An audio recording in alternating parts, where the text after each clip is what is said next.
Здравейте, приятели! Днес в това видео ще гледате топ 10 факта за Австралия и имаме ново име и нова снимка. Здравейте, приятели!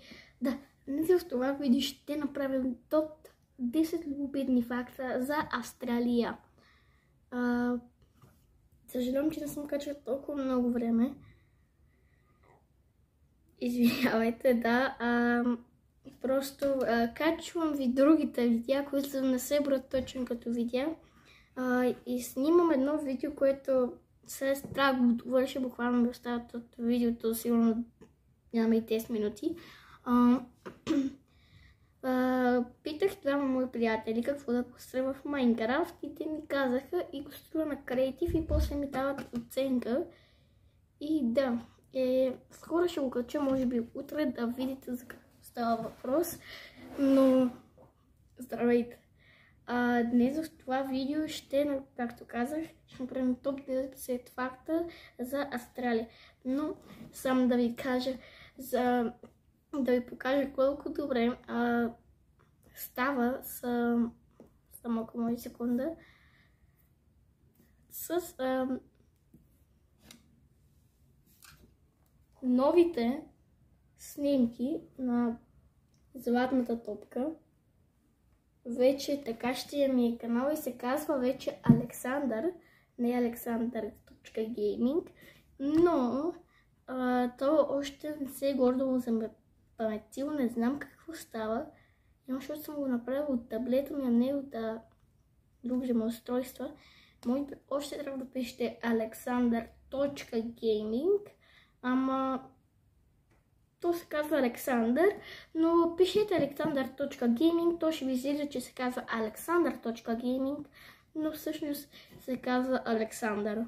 Не знам защо така става, но после ще се опитам да го направя от телефона или от лаптопа ми, така че спокойно. Добре, но нека да започнем с първия факт, приятели, за Австралия. Първата и единствената се казва, това е първи факт, Австралия е единствената страна в света, която заема цял континент. В Австралия се намира и най-голямото живо същество на планетата, големият бариерен риф, който дори си има свой собствен пощенски код.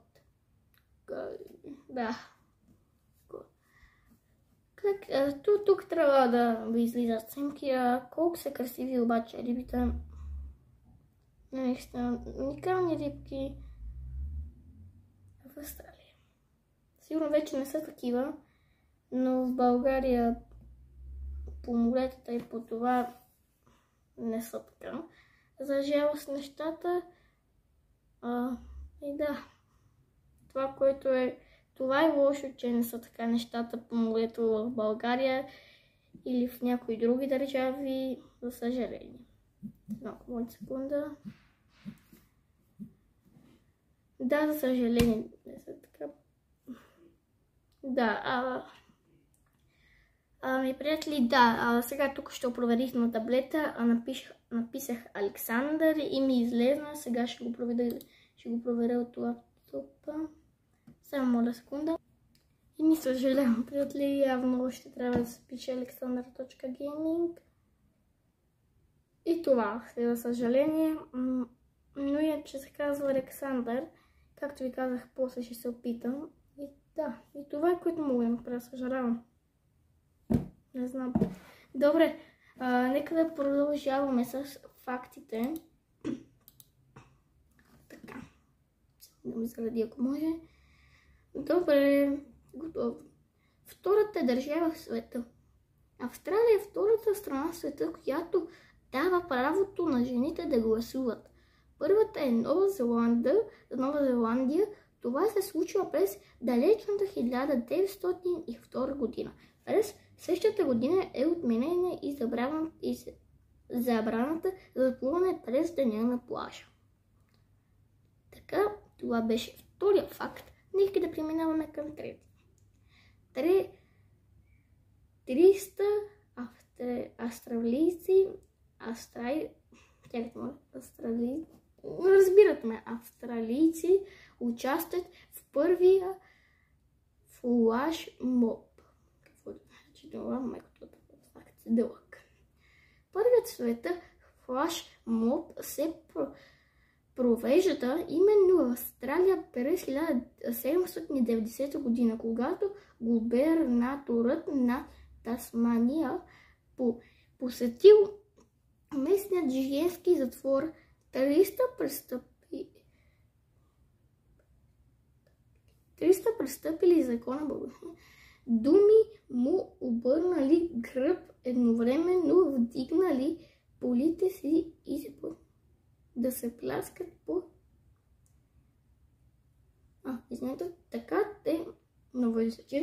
Така те изразили своето недоволство от ужасните условия на живот и работа в затвора. Областният управител останал ужасно обиден, но пък затворничките се позабавлявали добре. Четвърти.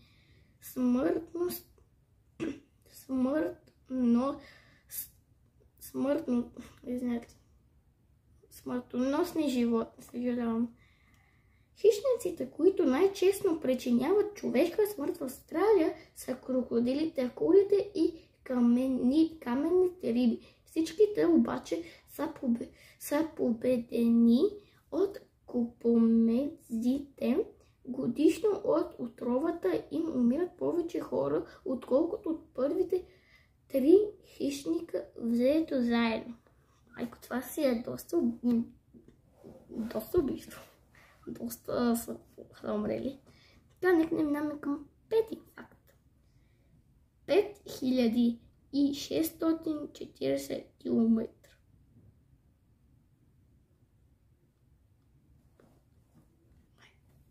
Най-дългата ограда в света е изградена в Австралия. 5614 км ограда има за цел да не допускат дивите животни да навлизат в обитаемите от човека зони на континента. Аз тук като гледам тази стена си е огромна.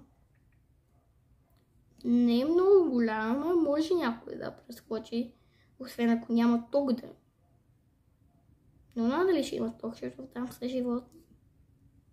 Но иначе може да се прескочи от човек. Сега животно не знам, може и да може. Така. 6 пъти. Добре, нека да видим какво ще.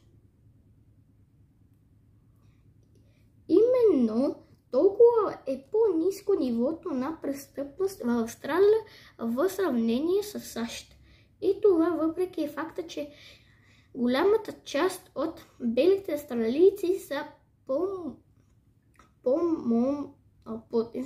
потомци на затворниците, а първата полиция в страната е създадена от най-примерните престъпници. Мило. Супер. 7 милиона към 2. Каквото и да значи това, извинявайте. Не знам какво значи това. Ако някой знае, да каже. Първо нещо се каже, после продължава. Или 91% от територията на континента е покрита с растения. Всеки 9 австралиец пък живее в 50 км зона от брега. Всеки 9. Добре. 8 факт. Чакай. Да, вече сме на 8 факт, толкова бързо ги минаваме. Така. 8 от 10 жители. Австралия се оказва страната с най-пристранено към хазарта население в света. 8 от 10 жители в континента участват в различни игри на късмета по един или друг начин. 20 от покер машините в света са инсталирани в барове и клубове в Австралия. Майко. Добре, нека да минаваме към 9-тия факт. Листенца. Листенца. Това е мъдно. Една от най-разпознаваемите сгради в света е в операта в Сидни. Покривът на зданието се състои от 9 венчелищчета, които ако се съберат, ще образуват идеална сфера.